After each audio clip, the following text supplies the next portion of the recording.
2012 December 14 അമേരിക്കയിലെ കണക്റ്റിക്കട്ടിലെ Sandy hook elementary സ്കൂളിൽ പതിവ് പോലെ ക്ലാസുകൾ നടന്നുകൊണ്ടിരിക്കുകയായിരുന്നു. ആ ദിവസം ഏതാനും മിനിറ്റുകൾക്കകം അമേരിക്കയുടെ ചരിത്രത്തിലെ ഏറ്റവും ദാരുണമായ സ്കൂൾ ആക്രമണങ്ങളിലൊന്നായി മാറുമെന്ന് അന്നവിടെ ഉണ്ടായിരുന്ന ആർക്കും അറിയില്ലായിരുന്നു. സ്കൂളിനുള്ളിലേക്ക് ആയുധധാരി കടന്നുവന്ന് വെടിയുതിർക്കാൻ തുടങ്ങി. സ്കൂൾ പരിസരം മുഴുവൻ ഭീതിയിലായി. അധ്യാപകരും കുട്ടികളും സുരക്ഷിത സ്ഥാനങ്ങളിലേക്ക് മാറാൻ ശ്രമിക്കുന്നതിനിടെയാണ് ഫസ്റ്റ് ഗ്രേഡ് അധ്യാപികയായിരുന്ന 27 വയസ്സുകാരി വിക്ടോറിയ ലിസോട്ടോ തന്റെ ക്ലാസ്സിലെ കുട്ടികളെ രക്ഷിക്കാൻ തീരുമാനിച്ചത്. വെടിയൊച്ചകൾ കേട്ടയുടൻ അവൾ കുട്ടികളെ ക്ലാസ് മുറിയിലെ അലമാരകളിലും ക്യാബിനറ്റുകളിലും ഒളിപ്പിച്ചു. ഭയന്നു കരഞ്ഞ കുട്ടികളെ ശാന്തരാക്കാനും അവൾ ശ്രമിച്ചു. അല്പസമയത്തിനകം അക്രമി ആ ക്ലാസ് മുറിയിലേക്കും എത്തി.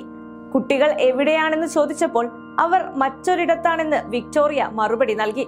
ആക്രമിയുടെ ശ്രദ്ധ തിരിക്കാനായിരുന്നു ആ ശ്രമം. എന്നാൽ ഒളിച്ചിരുന്ന ചില കുട്ടികൾ പുറത്തേക്ക് വന്നതോടെ സ്ഥിതി മാറി. കുട്ടികൾ അപകടത്തിലാണെന്ന് മനസ്സിലായ നിമിഷം വിക്ടോറിയ സ്വന്തം സുരക്ഷയെക്കുറിച്ച് ചിന്തിച്ചില്ല. കുട്ടികൾക്കും അക്രമിക്കുമിടയിൽ അവൾ തന്നെ നിന്നു. ആ നിമിഷത്തിൽ സ്വന്തം ജീവനേക്കാൾ പ്രാധാന്യം അവൾ നൽകിയത് തന്റെ വിദ്യാർത്ഥികൾക്കായിരുന്നു. ആക്രമണത്തിൽ വിക്ടോറിയ കൊല്ലപ്പെട്ടു. എന്നാൽ അവളുടെ ഇടപെടൽ മൂലം നിരവധി കുട്ടികൾക്ക് രക്ഷപ്പെടാൻ കഴിഞ്ഞു. ഈ സംഭവത്തിന് പിന്നാലെ അമേരിക്ക മുഴുവൻ വിക്ടോറിയ ലിസോട്ടിയുടെ ധൈര്യത്തെ ആദരിച്ചു. ഒരു അധ്യാപികയുടെ ഉത്തരവാദിത്ത ബോധത്തിന്റെയും ആത്മത്യാഗത്തിന്റെയും ഉദാഹരണമായാണ് അവരെ രാജ്യം കണ്ടത്. 2013 അന്നത്തെ അമേരിക്കൻ പ്രസിഡന്റ് ബരാക് ഒബാമ വിക്ടോറിയയ്ക്ക് മരണാനന്തരമായി പ്രസിഡൻഷ്യൽ സിറ്റിസൺ മെഡൽ സമ്മാനിച്ചു. അമേരിക്കയിലെ ഏറ്റവും ഉയർന്ന സിവിലിയൻ ബഹുമതികളിലൊന്നാണ് ഈ പുരസ്കാരം. അവളുടെ ഓർമ്മയ്ക്കായി സ്കൂളുകൾക്കും വിദ്യാഭ്യാസ പദ്ധതികൾക്കും അവളുടെ പേര് നൽകി.